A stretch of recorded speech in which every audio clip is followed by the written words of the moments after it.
Hello everyone, स्वागत है आप सभी का फिर से हमारे चैनल इकोहिला एग्री में। जैसा कि आपने थंबनेल में देखा ही होगा तो आपको पता हो ही गया होगा कि CWC यानी कि सेंट्रल वेयर हाउसिंग कॉरपोरेशन की वैकेंसी निकली हुई है। ठीक है, तो इस वीडियो में आज इसी के बारे में हम डिस्कस करेंगे। तो क्या क्या डिस्कस करेंगे, पहले ये जान लेते हैं किस किस टॉपिक के ऊपर हम बात करेंगे। अगर आपको इस वीडियो की PDF चाहिए होगी, यानी कि जो नोटिफिकेशन ब्राउचर जो आया हुआ है आपको CWC की तरफ से, अगर वो PDF चाहिए होगी तो आप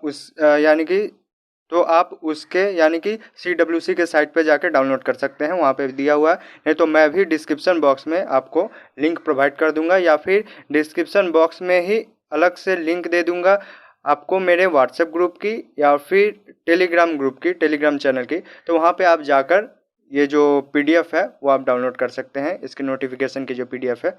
तो देखते हैं क्या क्या टॉपिक आज हम डिस्कस करेंगे।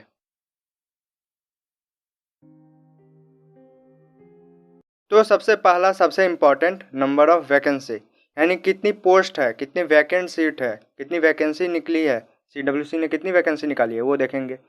फिर है पोस्ट नेम, कौन कौन से पोस्ट में वैकेंसी आई हुई है वो देखेंगे।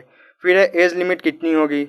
फिर नेक्स्ट है सैलरी की बात करेंगे। सबसे इम्पोर्टेंट तो यही है ना कि सैलरी कितनी मिलेगी भैया। 10,000 15,000 पे कौन जाके उतना बड़ा एग्ज़ाम देगा, उतना ये होगा, कौन जाके खटेगा।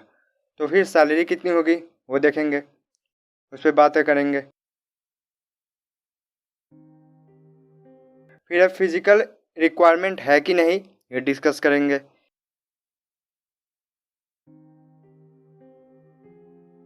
सिलेक्शन प्रोसेस की बात करेंगे, सिलेक्शन प्रोसीजर कैसे होगा। फिर डेट को डिस्कस करेंगे, इम्पॉर्टेंट डेट्स को, जैसे कि रजिस्ट्रेशन की लास्ट डेट कब है, एग्ज़ाम कब आने वाली है ना, ये सब। ऑनलाइन पेमेंट कब तक करना है, तो ये सब हम बातें डिस्कस करेंगे। नेक्स्ट है उसके बाद एलिजिबिलिटी क्राइटेरिया, यानी कि एजुकेशनल क्वालिफिकेशन की बात करेंगे, उसको डिस्कस करेंगे। फिर है एक्सपीरियंस, कौन से पोस्ट के लिए कितने साल का एक्सपीरियंस चाहिए आपको, उस पर थोड़ी सी नज़र डालेंगे।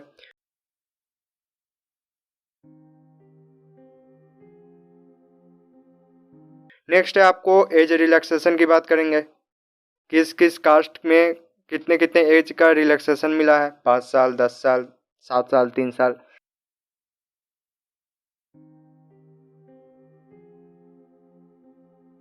नेक्स्ट हम बात करेंगे देन एग्जाम पैटर्न को समझेंगे, सिलेबस को भी समझेंगे, क्या क्या क्वेश्चन आएंगे, मतलब किस किस टॉपिक से क्वेश्चन आएंगे।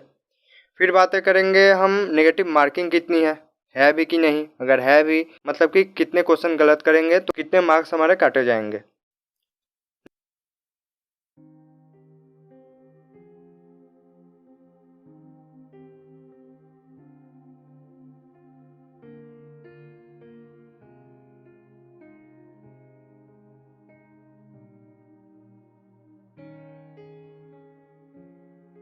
नेक्स्ट बात करेंगे हाउ टू अप्लाई, यानी कि अप्लाई कैसे करनी है, कितना एप्लीकेशन चार्ज लगेगा, 500, 10, 1,000, 1,800, कितना लगेगा। यानी कि आज की वीडियो में हम लंबी चौड़ी बातें करने वाले हैं, आधा एक घंटा तो हम लोग साथ में बने ही रहेंगे। तो फिर स्टार्ट करते हैं। स्टार्ट करने से पहले इस वीडियो को काफ़ी लोगों तक शेयर कर देना, ठीक है, ताकि वो भी जाने कि CWC की जो वैकेंसी आई है वो कितने पोस्ट में है, ठीक है, कितनी वैकेंसी है, कितने सैलरी है, और कैसे क्या पढ़ना है, कैसे नहीं पढ़ना है, वो भी जाने। और वीडियो को लाइक कर दीजिएगा, शेयर कर दीजिएगा और चैनल को सब्सक्राइब कर दीजिएगा, ठीक है। और कोई भी प्रॉब्लम हो, आगे फर्दर कोई भी प्रॉब्लम हो तो कमेंट बॉक्स आपके लिए खुला हुआ है, कमेंट आप कीजिएगा, मैं उसको रिप्लाई देने की कोशिश करूँगा। तो चलिए स्टार्ट करते हैं। तो फ्रेंड्स, सबसे पहले बात करते हैं नंबर ऑफ़ वैकेंसी की, कितनी वैकेंसी निकली है। तो 153। अब कैसे कैसे निकली है वो पोस्ट के बेसिस पे हम लोग देखेंगे, ठीक है। तो पोस्ट के डिटेल को देख लेते हैं। तो सबसे पहला पोस्ट है, देखिए हम लोग देखेंगे क्या, पोस्ट का नाम, मतलब कि कौन सा पोस्ट निकला है, कितना वैकेंसी है, और किस कैटेगरी का, यानी कि ST, SC, OBC, under reserve यानी कि जनरल कैटेगरी, PWD और EWS, इन सब का कितना कितना वैकेंसी है। फिर टोटल वैकेंसी देखेंगे, और फिर कितना सैलरी है, और एज लिमिट जो है वो देखेंगे, ठीक है। तो सबसे पहला है आपका वैकेंसी, सॉरी पोस्ट, वो है असिस्टेंट इंजीनियर की, ठीक है, सिविल।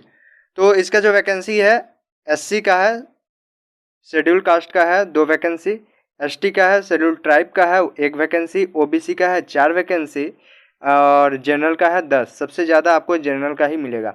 जनरल का है 10, EWS का है आपको 1, ठीक है। और आपको PWD का जो है वो है आपको 1 वैकेंसी, यानी कि टोटल अगर देखें तो असिस्टेंट इंजीनियर यानी कि सिविल के लिए आपको 18 टोटल वैकेंसी निकली हुई है। अगर पे स्केल की बात करें तो 40,000 से आपको 1,40,000 तक का मिल सकता है, ठीक है, सैलरी। तो ये कोई ख़राब नहीं होता स्टार्टिंग में। तो अगर आपको मैं बताऊं एज लिमिट की तो 30 साल होना चाहिए। किस पोस्ट के लिए? असिस्टेंट इंजीनियर के लिए, ठीक है, वो भी सिविल का। तो आपका जो एज है वो आपका जो डेट ऑफ बर्थ है वो 25 सितंबर 1993 से पहले का नहीं होना चाहिए और 24 सितंबर 2005 के बाद का नहीं होना चाहिए, यानी कि 1993 से 2005 इसी के बीच में आपका डेट ऑफ बर्थ होना चाहिए। देन नेक्स्ट पोस्ट पे चलते हैं। नेक्स्ट पोस्ट है हमारा हमारा नहीं, CWC का निकाला हुआ पोस्ट है असिस्टेंट इंजीनियर का, ठीक है, वो इलेक्ट्रिकल। पहला पोस्ट था सिविल का, ठीक है। अब नेक्स्ट पोस्ट है आपका इलेक्ट्रिकल का। तो इसमें ST SC का कोई ये नहीं है। आपको OBC का 1 वैकेंसी है, UR यानी कि जनरल का आपको 4 वैकेंसी है और PWD का आपको 1 वैकेंसी है। ST SC का आपको नहीं निकाला हुआ है, ठीक है, EWS का भी नहीं निकाला हुआ है। तो आपको टोटल वैकेंसी यहाँ पे 5 देखने को मिलेगी। और जो आपको पे स्केल है वो भी same as assistant engineer civil के जैसा ही है, तो यानी कि 40,000 से 1,40,000 और इसका भी एज जो लिमिट है वो भी 30 साल ही है, ठीक है। नेक्स्ट हम बात करते हैं अकाउंटेंट की। अकाउंटेंट का जो आपको बात करें वैकेंसी की तो SC के लिए 4 वैकेंसी, ST के लिए आपको 1 वैकेंसी, OBC के लिए आपको 6 वैकेंसी और UR अंडर रिजर्व मतलब कि जनरल के लिए आपको 11 वैकेंसी, EWS के लिए 2 वैकेंसी और PWD के लिए 2 वैकेंसी, यानी कि टोटल देखें तो 24। अभी तक का सबसे हाईएस्ट अकाउंटेंट में ही निकला हुआ है 18/5/24, ठीक है। 18 है फर्स्ट पोस्ट का, 5 है आपको सेकंड पोस्ट का इलेक्ट्रिकल का, थर्ड है आपको 24 पोस्ट है अकाउंटेंट का। और इसका भी पे स्केल आपको वही है, सेम है, 40,000 से लेकर 1,40,000, जो कि काफ़ी अच्छी आपको सैलरी है। तो आपका यहाँ भी एज जो लिमिट है वो 30 साल है। अब बात करते हैं फोर्थ पोस्ट यानी कि सुपरिटेंडेंट जनरल, ठीक है, सुपरिटेंडेंट जनरल। तो वो है आपका UR के लिए आपका 10 पोस्ट, EWS के लिए आपका 1 पोस्ट, PWD के लिए 1 पोस्ट, यानी कि टोटल बात करें तो 11 पोस्ट की वैकेंसी है ये।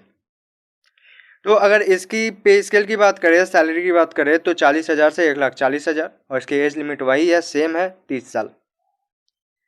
अगर नेक्स्ट की बात करें तो जूनियर टेक्निकल असिस्टेंट, ठीक है, ये असिस्टेंट का पोस्ट है, इसलिए इसकी सैलरी जो है थोड़ी सी कम है और इसकी वैकेंसी थोड़ी सी हाई है।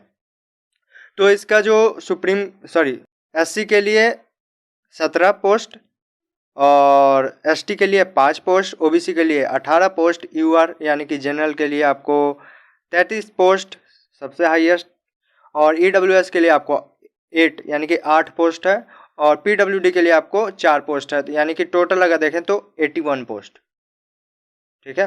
और आपको सैलरी थोड़ी सी कम दी जाएगी क्योंकि आप यहाँ पे असिस्टेंट का काम करोगे, ठीक है। तो सैलरी कितनी है? 29,000 से लेकर आपको 93,000। ये भी कोई गंदी सैलरी नहीं है, ये भी कोई ख़राब सैलरी नहीं है, ये भी एक अच्छी सैलरी मानी जाती है स्टार्टिंग में, ठीक है। इसकी एज लिमिट है थोड़ी सी कम है, 28 साल। अब कुछ स्पेशल रिक्वायरमेंट ड्राइव है, ठीक है, यानी कि कुछ पोस्ट को स्पेशली उसी जगह के लिए, एक पर्टिकुलर जगह के लिए ही निकाला गया है। जैसे नॉर्थ ईस्ट के लिए सुपरिटेंडेंट जनरल की पोस्ट, यानी एनी जो है नॉर्थ ईस्ट जो स्टेट है, ठीक है, जो 7 सिस्टर वाली स्टेट है, तो उसके लिए आपको वैकेंसी है। जनरल के लिए आपको 2 और PWD वगैरह के लिए 1 भी नहीं है, यानी कि टोटल वैकेंसी आपको 2 है। और अगर पे स्केल की बात करें, सैलरी की बात करें तो 40,000 से 1,40,000 और एज लिमिट की बात करें तो सेम है, 30 साल। अब नेक्स्ट बात करें जूनियर टेक्निकल असिस्टेंट की, वो भी नॉर्थ ईस्टर्न रीजन में, यानी कि 7 सिस्टर जो अरुणाचल प्रदेश, असम वगैरह है ना, तो वहाँ के लिए है। तो SC के लिए यहाँ पे SC ST OBC EWS के लिए है, लेकिन PWD के लिए नहीं है, ठीक है। तो SC के लिए आपको यानी कि शेड्यूल कास्ट के लिए एक वैकेंसी, एक पोस्ट है, और ST के लिए एक वैकेंसी, OBC के लिए आपको 2 वैकेंसी, UR यानी कि जनरल के लिए आपको 5 वैकेंसी, EWS के लिए आपको 1 वैकेंसी, टोटल दी जाएगी आपको 10 वैकेंसी। और इसकी जो पे सैलरी है, पे स्केल है 29,000 से 93,000, यानी कि यहाँ भी आप असिस्टेंट के तौर पे आप काम करेंगे। कोई हायर मतलब कि असिस्टेंट भी एक हायर पोस्ट है, लेकिन जो सुपरिटेंडेंट जनरल है, ठीक है, तो वो और भी ज़्यादा हाई पोस्ट हो जाती है। तो इसलिए यहाँ पे असिस्टेंट के तौर पर काम करोगे, इसलिए आपको थोड़ी सी कम सैलरी दी जाती है। तो 28 साल इसका भी एज लिमिट है। और बात करें सबसे लास्ट पोस्ट, आपको जूनियर टेक्निकल असिस्टेंट है। ये जो है स्पेशली लद्दाख एरिया के पीपल के लिए निकाला गया है। वो भी केवल 2 वैकेंसी है, वो भी जनरल की, ठीक है। यानी कि टोटल वैकेंसी आपको 2 है, और इसमें भी असिस्टेंट के तौर पे आप काम करोगे तो वही 29,000 से 93,000 आपको सैलरी दी जाएगी, और 28 साल इसकी एज लिमिट है, ठीक है। यानी कि टोटल आपको 8 पोस्ट में वैकेंसी निकली हुई है। और अगर टोटल जोड़ोगे तो 153 कैसे हुआ मैं बताता हूँ।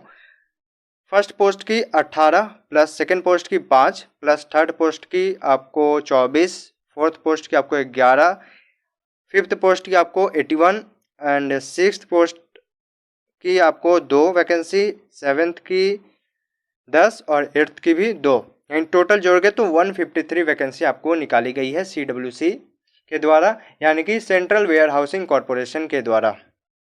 होप आपको समझ में आ गई होगी कि कितनी नंबर ऑफ वैकेंसी निकली है, कौन से पोस्ट में निकली है, और उस पोस्ट के लिए एज लिमिट कितनी चाहिए, ठीक है, सैलरी कितनी दी जाएगी, ये सब, ठीक है। तो आगे बढ़ते हैं।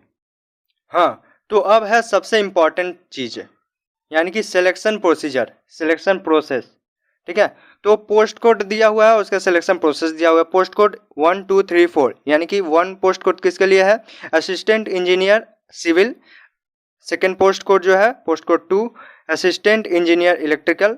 और फिर थर्ड पोस्ट कोड जो है वो किसके लिए है, 3, वो आपको है अकाउंटेंट के लिए। और पोस्ट कोड आपका 4 है, वो किसके लिए, सुपरिटेंडेंट जनरल के लिए, ठीक है। इन चारों के लिए आपका सिलेक्शन प्रोसेस कैसा होगा, आपको पहले ऑनलाइन टेस्ट आपका जो कंडक्ट कराया जाएगा, ठीक है, वो यानी कि एग्जाम होगा आपका ऑनलाइन होगा। फिर आपका सेकेंड प्रोसेस क्या है, आपका डॉक्यूमेंट वेरिफिकेशन होगा, फॉलोड बाय इंटरव्यू, ठीक है। नेक्स्ट है आपका जूनियर टेक्निकल असिस्टेंट। इसके लिए आपका सिलेक्शन प्रोसेस होने वाला है क्या, ऑनलाइन टेस्ट होगा, सेम एज जो 1 2 3 4 पोस्ट कोड के लिए है वैसा ऑनलाइन टेस्ट होगा। फिर आपका केवल और केवल डॉक्यूमेंट वेरिफिकेशन होगा। लेकिन 1 2 3 4 पोस्ट कोड के लिए आपको इंटरव्यू भी देना पड़ेगा, जो कि ऊपर लिखा हुआ है, ठीक है। तो नेक्स्ट पोस्ट कोड आ जाता है 6, यानी कि सुपरिटेंडेंट जनरल, जो कि स्पेशल निकाला गया है नॉर्थ ईस्टर्न रीजन के लिए। उसमें भी आपको ऑनलाइन टेस्ट देना पड़ेगा, आपको डॉक्यूमेंट वेरिफिकेशन होगा, इंटरव्यू होगा, ठीक है, इंटरव्यू भी होगा वहाँ पे। फिर है जूनियर टेक्निकल असिस्टेंट। जितना भी असिस्टेंट वाली जो जॉब है ना, उसमें इंटरव्यू है ही नहीं, ये आपके लिए सही है। अगर जो इंटरव्यू से बचना चाहते हो, जो फेस करना चाहते हो, उसके लिए अच्छा बात है, ठीक है, फेस करना चाहिए इंटरव्यू, इससे आपका कॉन्फिडेंस लेवल बूस्ट होता है। नेक्स्ट है आपका जूनियर टेक्निकल असिस्टेंट, जो कि स्पेशली आपका लद्दाख यूटी के लिए निकाला गया है। इसमें आपका सेम एज जो नॉर्थ ईस्टर्न रीजन है जूनियर टेक्निकल असिस्टेंट वैसा ही है। आपका सिलेक्शन प्रोसीजर क्या है, online test then document verification, ठीक है। इसमें इंटरव्यू वगैरह का झंझट वगैरह नहीं है। अब बात कर लेते हैं फ्रेंड्स, जो इम्पोर्टेंट डेट्स वगैरह है उसके बारे में। जो ऑनलाइन रजिस्ट्रेशन की जो डेट है वो आपको है 26 अगस्त, यानी 26/8/2023 से लेकर 24 सितंबर 2023 तक, ठीक है। इसी के बीच में आप ऑनलाइन रजिस्ट्रेशन कर सकते हैं, देन अप्लाई, ठीक है। फिर है पेमेंट ऑफ एप्लीकेशन फ़ी, जो कि ऑनलाइन ही पेमेंट होगा, वो भी इतने ही डेट को होगा, सेम डेट है 26/8/2023 से लेकर 24 सितंबर 2023। अब एग्जामिनेशन के लिए कॉल लेटर कब आप डाउनलोड कर सकते हैं, यानी एडमिट कार्ड, वो आपको होगा 10 दिन बिफोर द एग्ज़ाम, ठीक है। यानी मान लीजिए आपको 10 को एग्ज़ाम है तो आप 1 तारीख से निकाल सकते हैं, ठीक है। तो ऑनलाइन एग्जामिनेशन कब होगा, वो जो है आपको बाद में इन्फॉर्म करा दिया जाएगा, ठीक। फिर इंटरव्यू डॉक्यूमेंट वेरिफिकेशन कब वगैरह होगा वो भी आपको बाद में, अभी डेट वगैरह कुछ नहीं आया है उसका, जैसे डेट आएगा मैं आपको अपडेट कर दूंगा।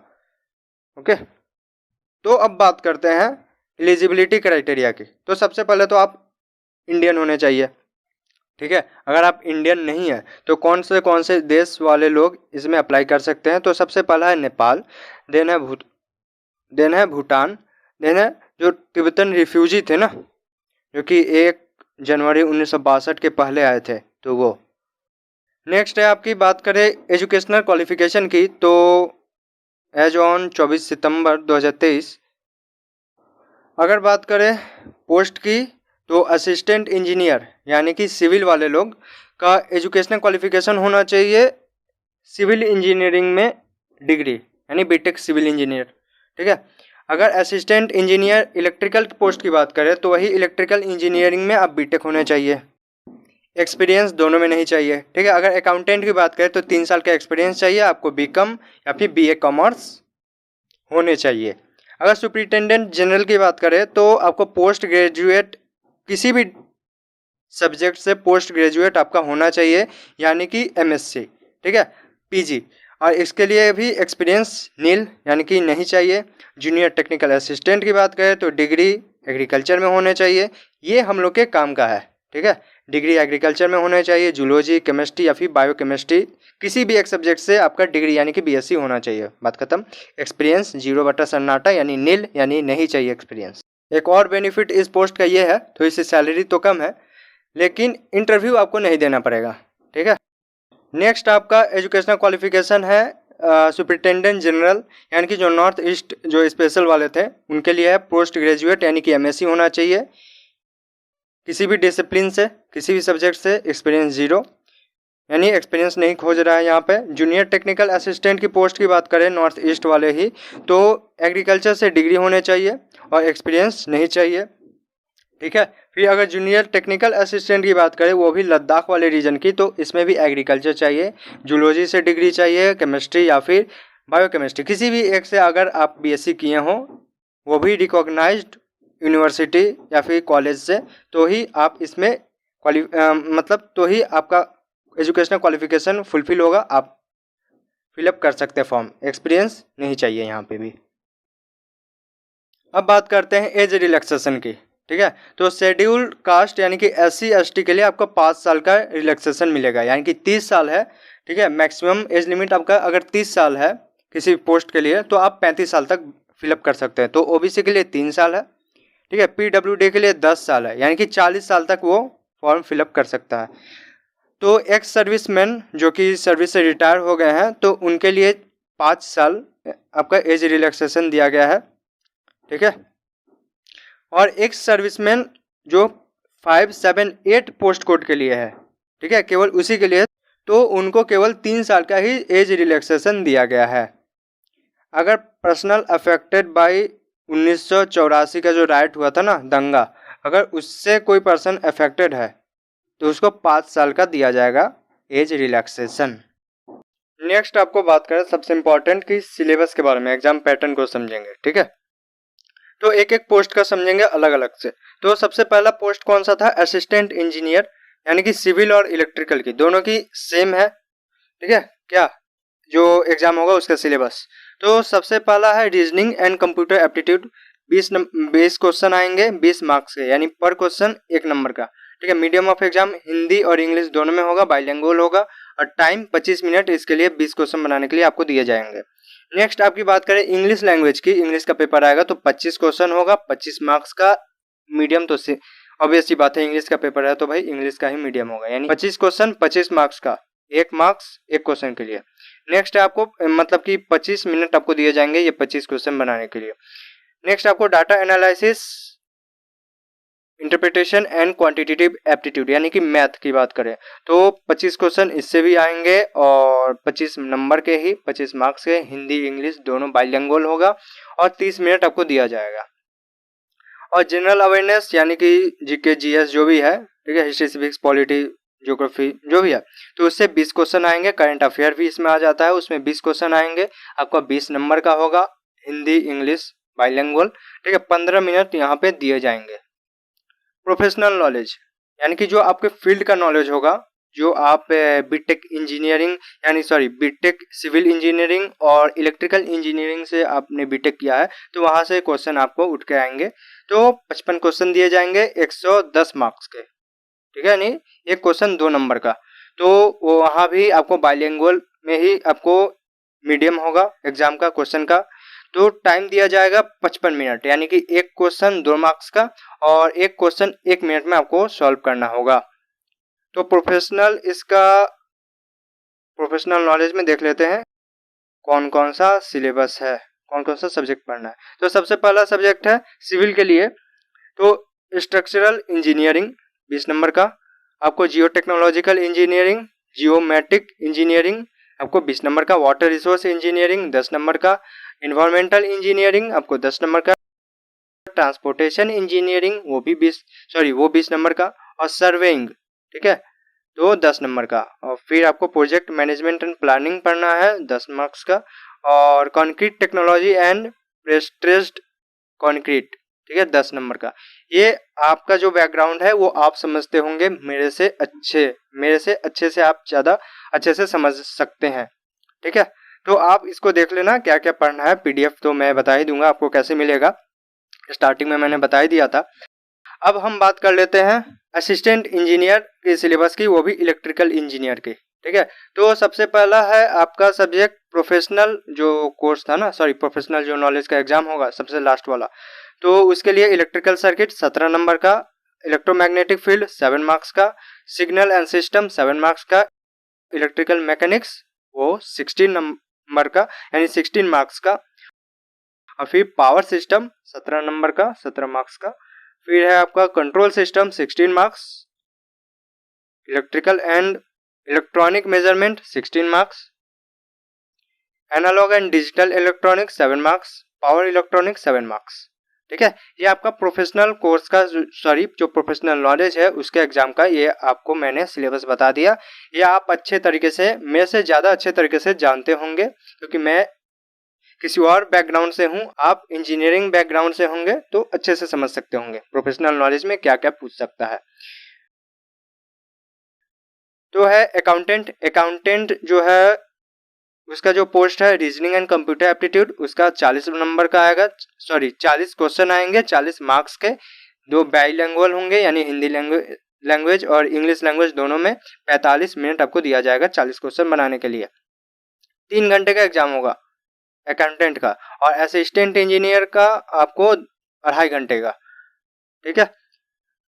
नेक्स्ट बात करें तो इंग्लिश लैंग्वेज यानी कि इंग्लिश का पेपर होगा, 35 क्वेश्चन दिए जाएंगे 35 नंबर के, और इंग्लिश मीडियम में ही इंग्लिश का पेपर होगा, ऑब्वियस बात है। तो टाइम दिया जाएगा आपको 25 मिनट में 35 क्वेश्चन आपको करने हैं।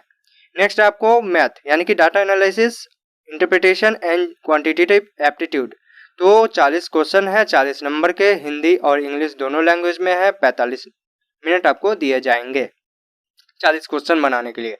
नेक्स्ट है आपका जनरल अवेयरनेस, ठीक है, जीके जीएस जो भी है, करंट अफेयर सारे इसमें आ जाएंगे। तो 20 नंबर का होगा और 20 क्वेश्चन दिए जाएंगे, एक क्वेश्चन 1 मार्क्स का, ठीक है। फिर मीडियम ऑफ एग्जाम बाइलिंगुअल होगा, हिंदी इंग्लिश दोनों में, 15 मिनट आपको दिए जाएंगे 20 क्वेश्चन बनाने के लिए। क्योंकि जनरल अवेयरनेस में कोई दिमाग लगाना होता नहीं है, बस आपको याद है तो आप टिक मार सकते हैं। एक आधा मिनट से भी कम ये में आप एक क्वेश्चन को अटेम्प्ट कर सकते हैं।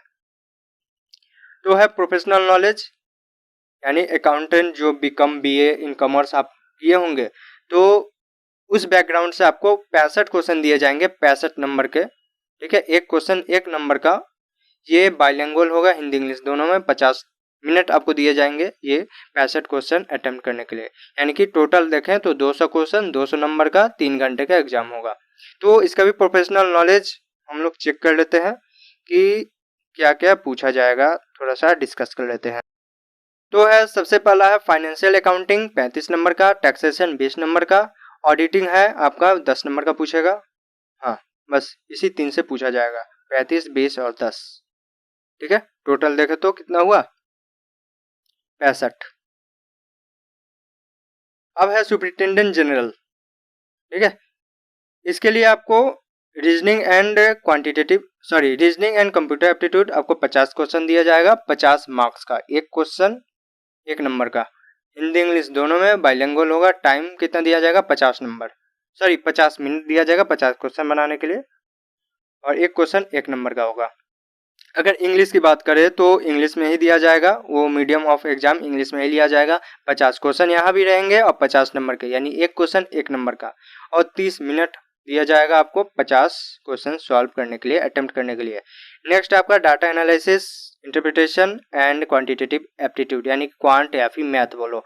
तो 50 क्वेश्चन यहाँ दिए जाएंगे 50 नंबर के, और हिंदी इंग्लिश दोनों बाइलिंगुअल होगा, और 45 मिनट में बनाना है आपको, अटेम्प्ट करना है 50 क्वेश्चन। फिर जनरल अवेयरनेस 50 क्वेश्चन दिया जाएगा 50 नंबर का, और हिंदी इंग्लिश बाइलिंगुअल होगा, और 25 मिनट में आपको बनाना है 50 क्वेश्चन, यानी कि 2.5 घंटा का एग्जाम होगा। आपको 200 क्वेश्चन अटेम्प्ट करना है, और वो भी हर एक क्वेश्चन 1 नंबर का, यानी कि 200 क्वेश्चन 200 नंबर का, 200 मार्क्स का, और आपको 2.5 घंटे दिए जाएंगे ये सॉल्व करने के लिए। तो यहाँ पे कोई प्रोफेशनल ये नहीं है, कोई प्रोफेशनल नॉलेज वगैरह नहीं है, ठीक है। बैकग्राउंड से आपको कोई नहीं चाहिए, मतलब कि कोई एग्जाम एक्स्ट्रा नहीं होगा। जैसे कि वहाँ पे हो रहा था ना, अकाउंटेंट के लिए बीकॉम से क्वेश्चन आ रहा था, आपको सिविल इंजीनियर सब के लिए सिविल से क्वेश्चन आ रहा था, वैसे यहाँ पे कुछ नहीं आएगा, लेकिन यहाँ पे इंटरव्यू लिया जाएगा। तो अब नेक्स्ट बात करते हैं जूनियर टेक्निकल असिस्टेंट की, ठीक है, जिसके लिए एग्रीकल्चर, बॉटनी, बायोकेमिस्ट्री, केमिस्ट्री से आप बीएससी किए होंगे तो आप इसमें फिल कर सकते हैं फॉर्म। तो सबसे पहला आपका पोर्शन होगा reasoning and computer aptitude, 40 question आएगा 40 नंबर का, हिंदी इंग्लिश बाइलिंगुअल होगा, और 35 मिनट टाइम दिए जाएंगे आपको 40 क्वेश्चन सॉल्व करने को। नेक्स्ट आपका इंग्लिश पेपर, इंग्लिश मीडियम में ही होगा, 35 क्वेश्चन दिए जाएंगे 35 मिनट में सॉल्व करना है, और 35 नंबर 35 फिर से सुन लीजिए, 35 क्वेश्चन दिए जाएंगे 35 मार्क्स के, ठीक है, और यानी कि एक क्वेश्चन 1 नंबर का होगा, और टाइम दिया जाएगा आपको 20 minute. Data analysis and interpretation and quantitative aptitude, 40 question दिए जाएंगे 40 मार्क्स के, हिंदी इंग्लिश बाइलिंगुअल होगा, और 35 मिनट आपको यहाँ पे मिलेगा। अगर बात करें जनरल अवेयरनेस की तो 20 क्वेश्चन यहाँ भी दिए जाएंगे, और 20 नंबर का होगा, इंग्लिश हिंदी बाइलिंगुअल होगा, ठीक है, और 10 मिनट आपको दिया जाएगा। फिर प्रोफेशनल नॉलेज, इसमें भी एक्स्ट्रा आपको बैकग्राउंड से पूछ लिया जाएगा। तो 65 क्वेश्चन यहाँ से आएंगे आपके बैकग्राउंड वाले सब्जेक्ट से, जिससे आप बीएससी किए होंगे, एग्री से किए होंगे तो एग्री से, केमिस्ट्री से किए होंगे तो केमिस्ट्री से, ठीक है, बायोकेमिस्ट्री से किए होंगे तो बायोकेमिस्ट्री से आपको क्वेश्चन देखने को मिलेगा। और मैक्सिमम मार्क्स जो है इसका वो 65 है, यानी कि एक क्वेश्चन 1 नंबर का, यानी टोटल क्वेश्चन आ गया कितना 200 क्वेश्चन 200 नंबर का, यानी हर एक क्वेश्चन 1 मार्क्स का है, और आपको 2.5 घंटे यहाँ मिलते हैं, ठीक है। तो इसके प्रोफेशनल नॉलेज चेक कर लेते हैं, कहाँ से किस बैकग्राउंड से आपको क्वेश्चन देखने को मिलेगा।